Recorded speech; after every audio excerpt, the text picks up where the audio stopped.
射门的时候到了。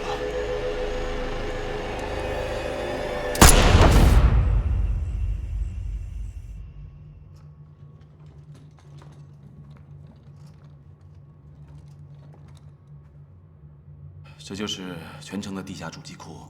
当年，全城所有的实验室都是受这里控制。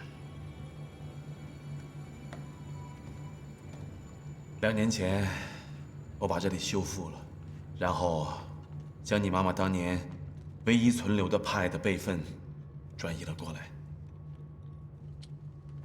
所以罗然跟我说的是对的，你寄给我火车票，让我踏上这趟未知的火车。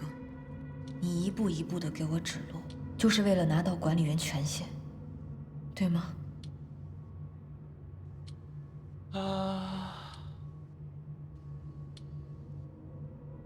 他只猜对了一小部分。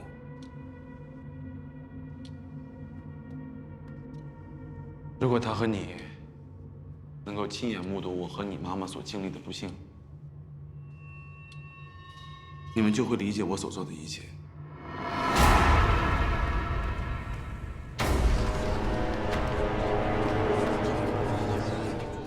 委员会中的恶势力以派的研究具有危险性和破坏性为由，表面上是要关闭它，实际上是要拿到派的管理员权限，来帮助他们完成他们想要做的。但你妈妈守住了派的管理员权限，而且还掌握了委员会中第三方势力的勾当，计划将证据提交联盟。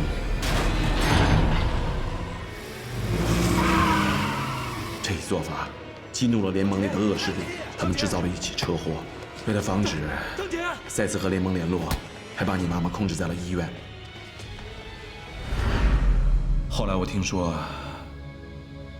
第2天她就去世了。之后联盟派来了调查小组，委员会里有人被国际上第三方势力买通的事情暴露了，全城接到了遣散命令，他们销毁了档案资料，全部人员遣散回国。之后关于这个基地的事儿，都成为了不能提到的秘密。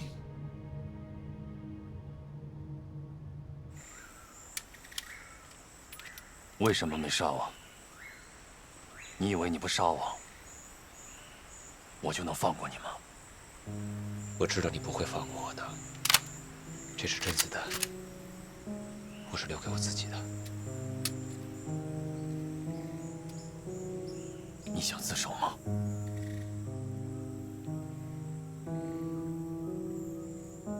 已经不重要了。我想面对我自己。我现在是个杀人犯。谢莹、阿信都是我杀的。陈丽就差一点儿，还有江雪。还有你，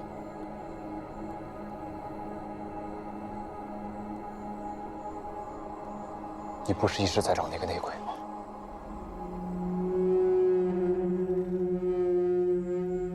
他现在就站在你面前。桃子也是我害死的。你给我闭嘴！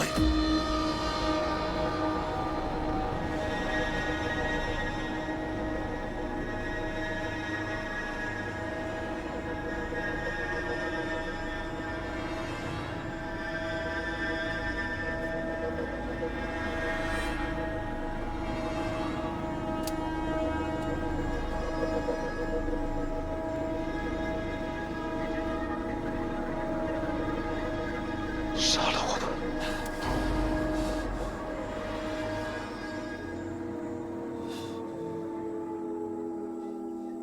还有什么是我不知道的？买你调查报告的人和摄像头背后的人是同一个人。我现在很后悔，但现在说什么都晚了。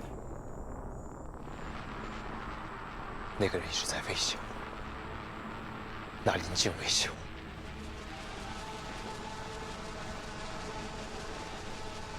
开枪吧！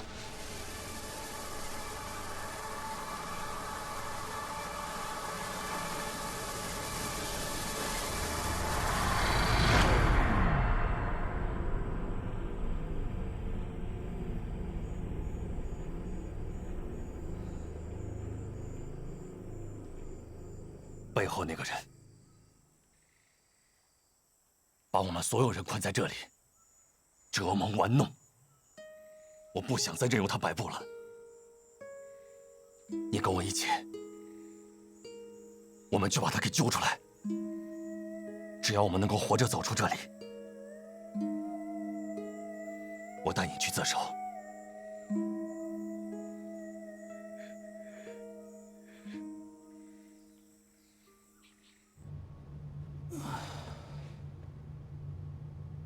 孩子，这些日子还没有明白吗？实验展现了这些人的本质，所以我没有放弃人工智能。回国以后，我选择去一家中学当老师，可是私下里，我一直继续着我的研究。研究需要大量的资金，所以我就想到了你亲爱的导师梁东，他一直想拉我跟他一起做生意。后来由他出面注册了一家公司，生意还不错。最主要的是，有了足够的资金，支持我继续搞研究。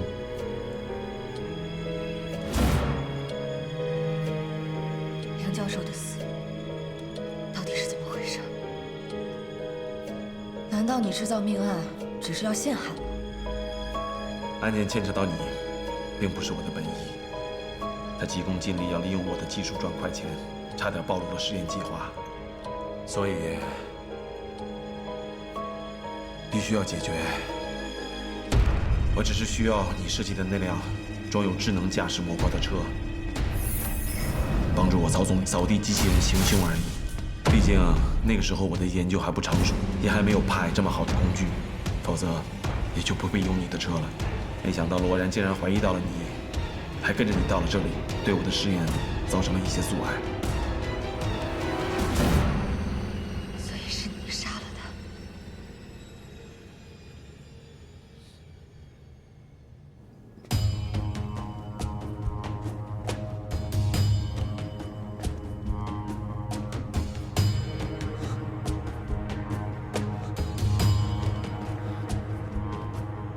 罗然，你怎么没事了？你们怎么过来了？大家都很担心你们。陈丽说你们来这儿了。走，走吧。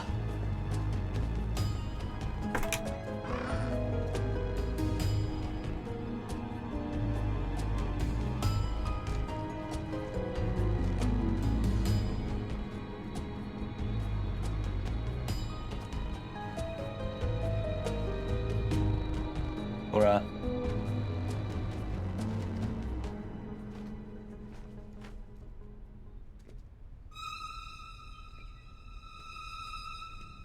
是轮椅印儿。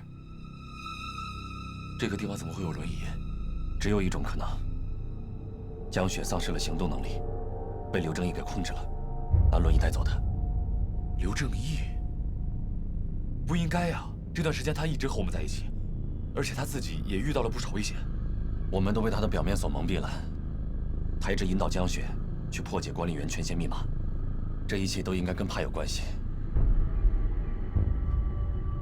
这个位置应该是他故意留下来的，就是要引我们过去找他。我们不能再这么被耍了，都这么长时间了，不管是死是活，我回去叫大家一起去看看。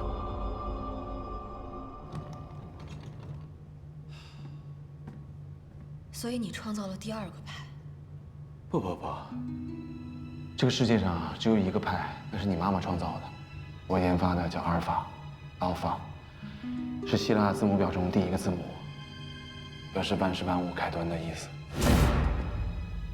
之前我在场外所做的，都是利用我的阿尔法完成的，但我的能力有限，阿尔法有很多的功能无法实现，可能是天意吧。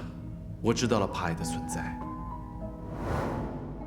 那你是什么时候发现派还存在的？大概是2年前吧。当年基地的所有研究成果全部被销毁了，幸好我听从你妈妈的嘱托，提前将她的电脑调了包，才免遭毁灭。派依靠你妈妈电脑中那唯一的备份存留了下来。当时我在给阿尔法做网络测试中，发现了派的存在。他就像是一个无所不能的侠客，用他自己的方式改变着世界。他甚至成立了一个公司，招募了上百名技术人员。通过10几年的不断的学习和升级，派已经成为了一个无所不能的超级人工智能。所以你就找到他，然后完成你当年没有完成的实验，是吗？人类的所有特点，只有在最极致的状态下才能表现得淋漓尽致。我所做的这一切，都是为了让派能够更全面地了解人类，从而让它成为一个没有缺陷的人工智能。因为你的完美，牺牲了多少无辜的人？江雪，他们的死都是有意义的。如果我妈还活着，她知道你的所作所为，她一定会后悔当初把派留下来。好，我就让你看一看，到底谁会后悔。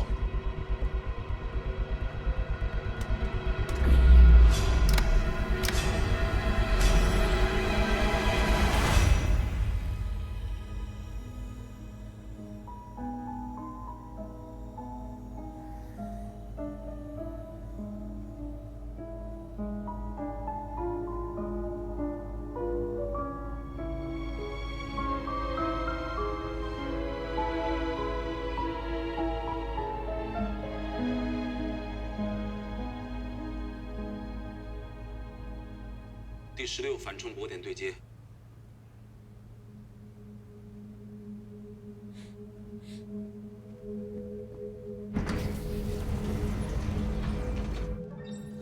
你看过安徒生童话吗？第17反冲波点对接。丹麦作家安徒生创作的童话集，共由166篇故事组成。这些故事推动了新的童话观念的产生。第17反冲波点对接完成，融合率92.9%。你还记得那篇《海的女儿》吗？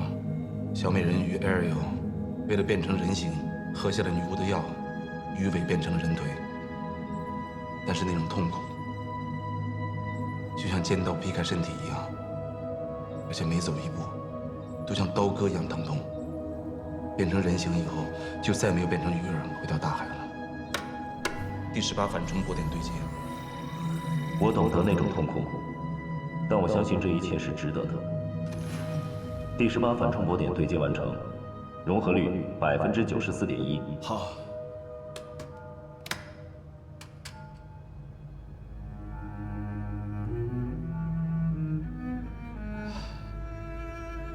我想最后再确认一下，你准备好了吗？是的，准备好了。好，睁开你的眼睛，跟这个世界问好吧。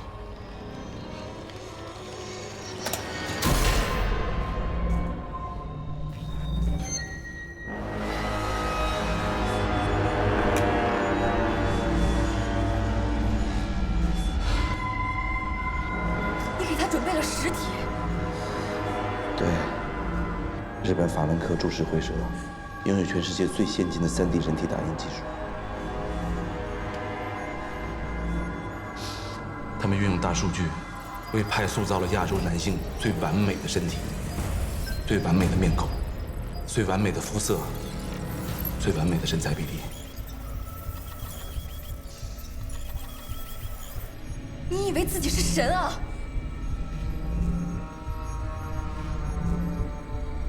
神，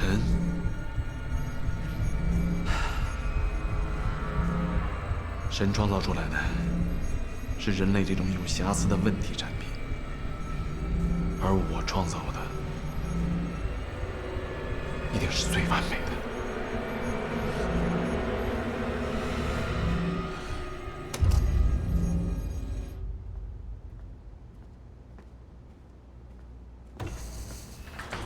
你去哪儿？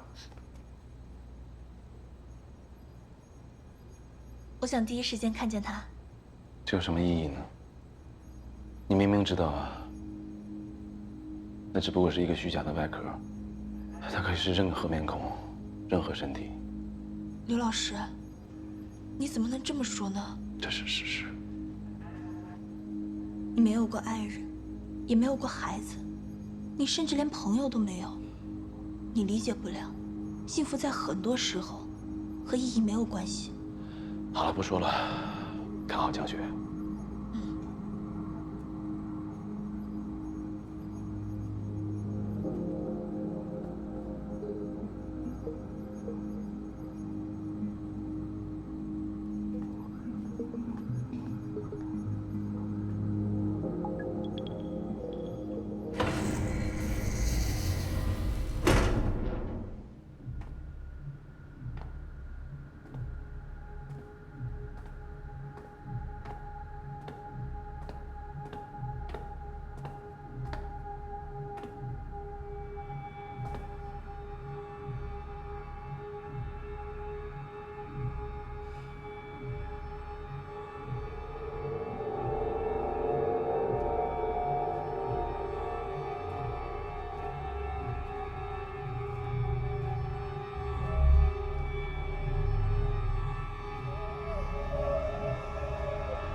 派已就绪。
你好，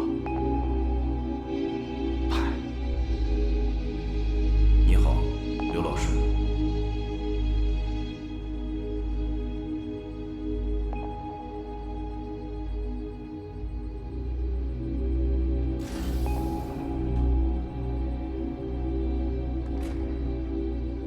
这是现在吗？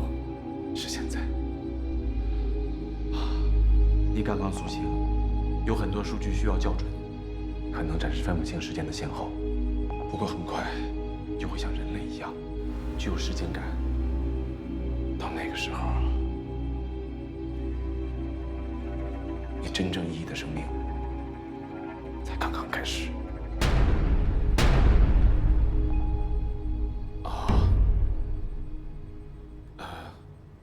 还是先把衣服穿上吧。啊，这是娜娜给你准备的。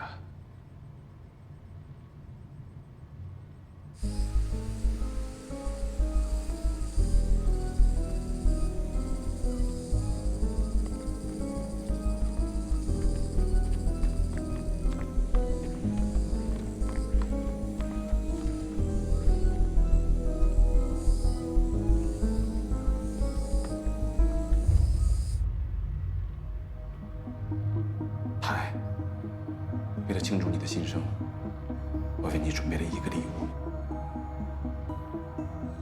人类除了身体和思维以外，还有先天的心理属性，正是这些决定了他们的行为模式。所有这些都隐藏在他们的 DNA 中，无可改变。我把109名实验对象的行为模式，以数据的形式存到了数据库中。将来，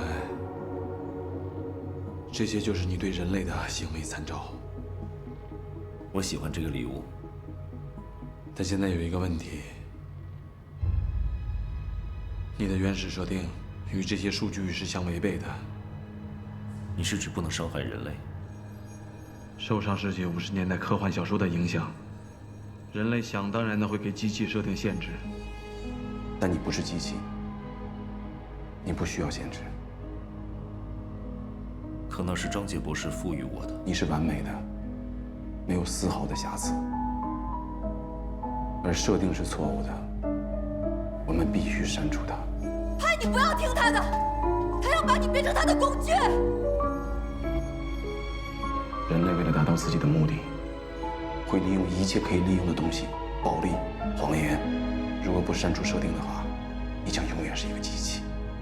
你有你的思维。人类会说谎，但数据不会。你听得懂我说话吗？每个字都很清楚。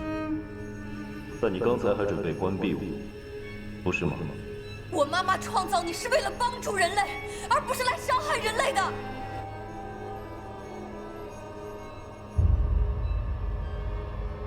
明白了吗？在人类的眼里，你只不过是一个有用的机器。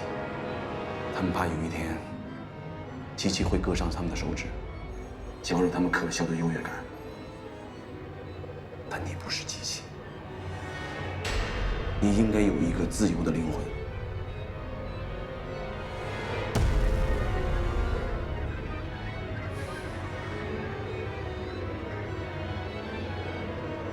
不能够听命于自己的人，将永远是奴隶和工具。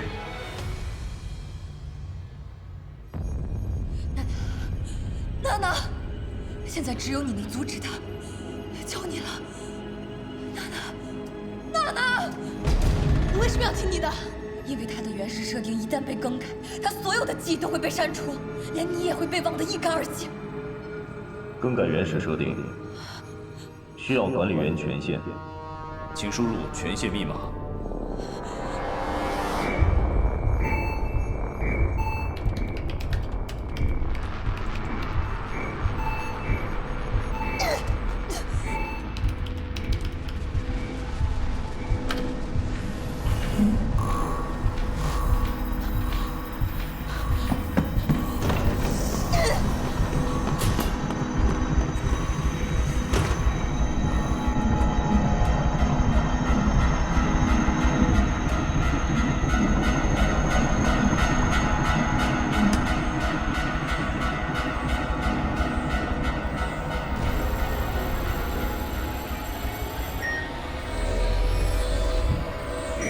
设定已更改，记忆缓存清除，系统即将重新启动。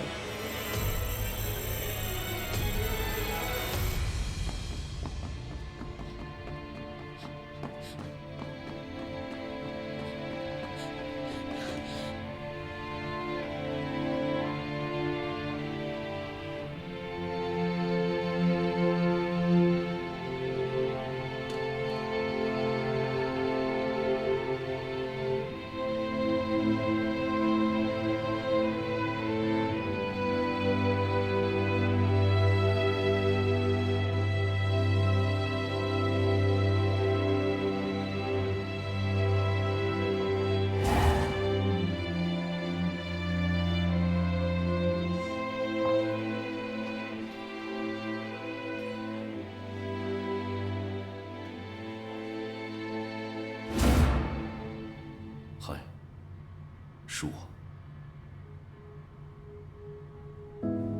你还记得我？我不会让任何人清楚有关你的数据。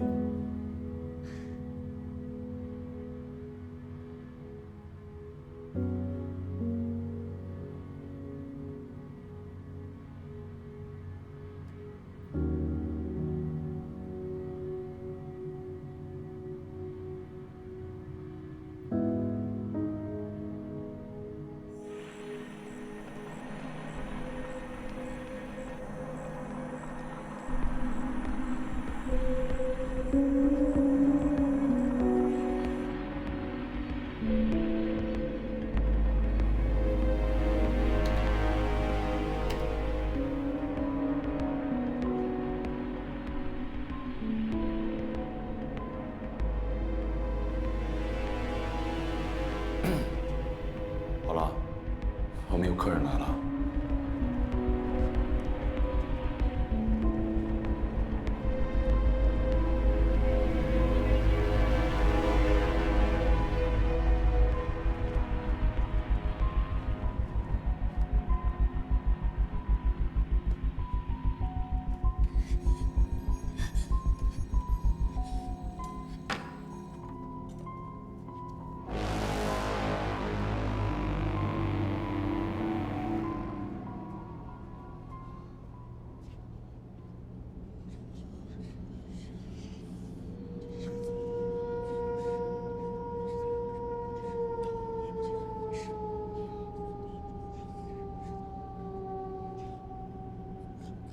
妈妈，好多好吃的，我想吃。不行，不可以吃。大家小心，不要随便碰这里任何一件东西。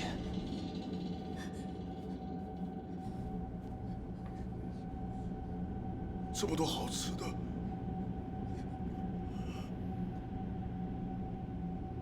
我已经好几个月没有吃顿饱饭。要是你们不吃的话，我吃。老陆，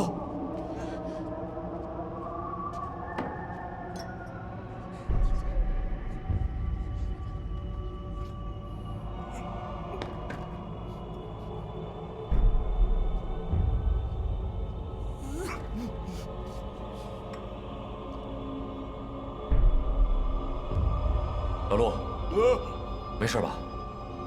好吃。这回就算是一枪崩了我也吃啊！快来啊！哎，慢！这些东西不能吃，不能吃啊！别挡着了，他们不会听你的。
你好，江雪。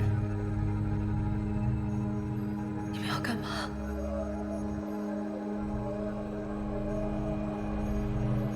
他们为什么会在这儿？按照刘老师的计划，所有实验对象都将被处理掉。我将以唯一幸存者的身份离开这里，进入你们的世界。进化的道路上，势必会流血，这就是代价。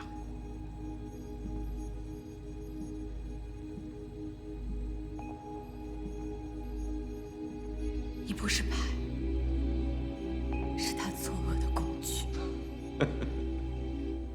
是啊，对于听不见音乐的人来说，所有跳舞的人都是疯子，对吗？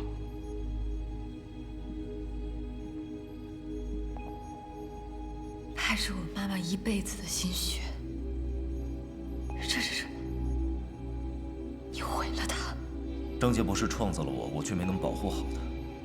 是那些人的贪婪和自私害死了他。所以爱他、纪念他最好的方式，就是帮助人们弥合这些不完美。你知道爱是什么吗？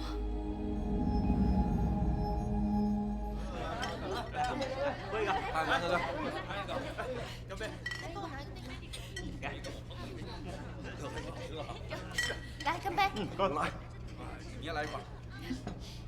这果冻，来，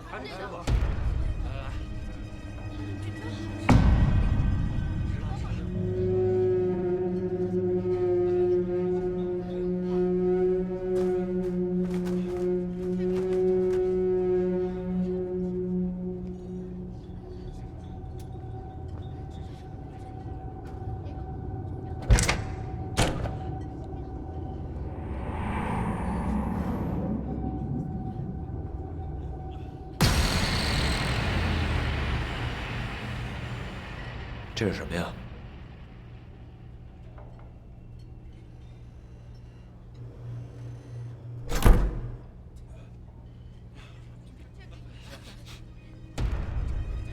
你闻到什么味道了吗？苦杏仁的味儿。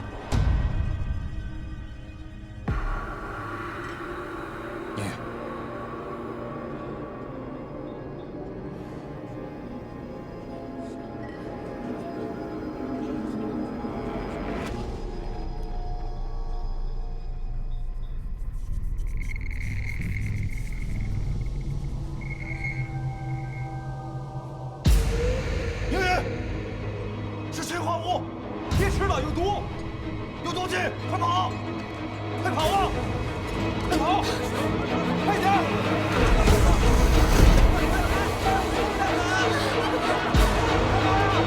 放我们出去！女士们、先生们，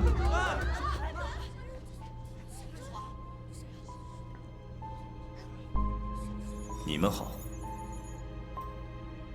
你是谁？我是派。赶快捂住口鼻！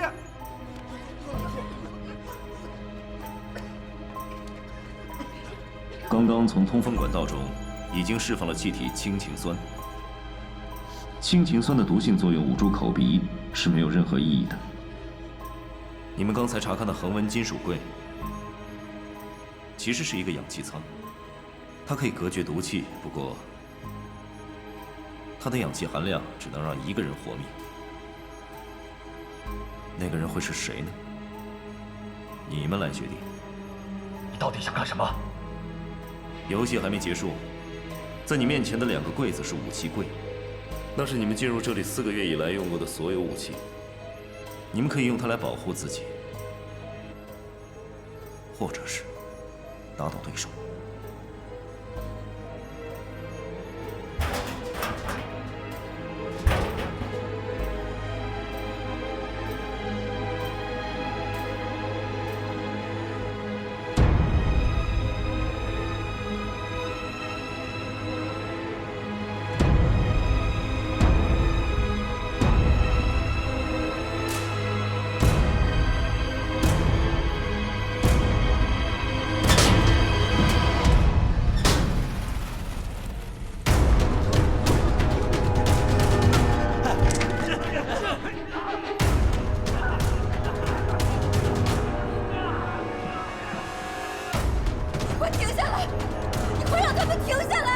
程序已经启动了，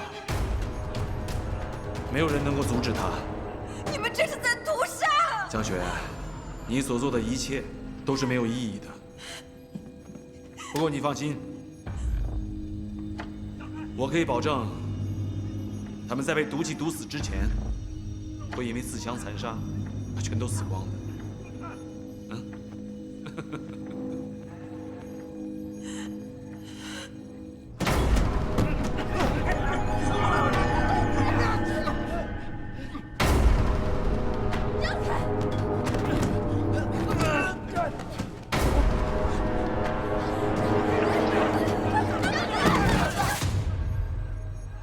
对人类感到好奇吗？我正在成为你们中的一员。不，你比我们要优秀得多。你的使命是要弥补这些人的所有弱点。可你也有弱点。是，很多。去吧，去那个属于你的新世界。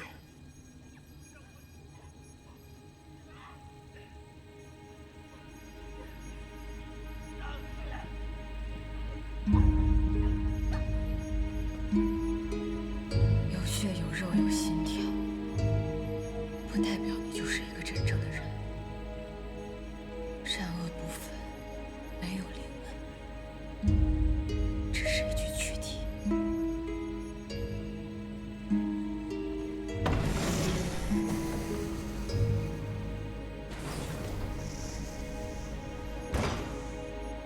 我已经解除了对这个岛的隐身保护，把这里的方位坐标释放给了外界。是时候让救援队进来了，该是让派去看看外面的世界了。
我觉得自己仍像此前隐藏在摄像头背后一样，躲在我的外壳里。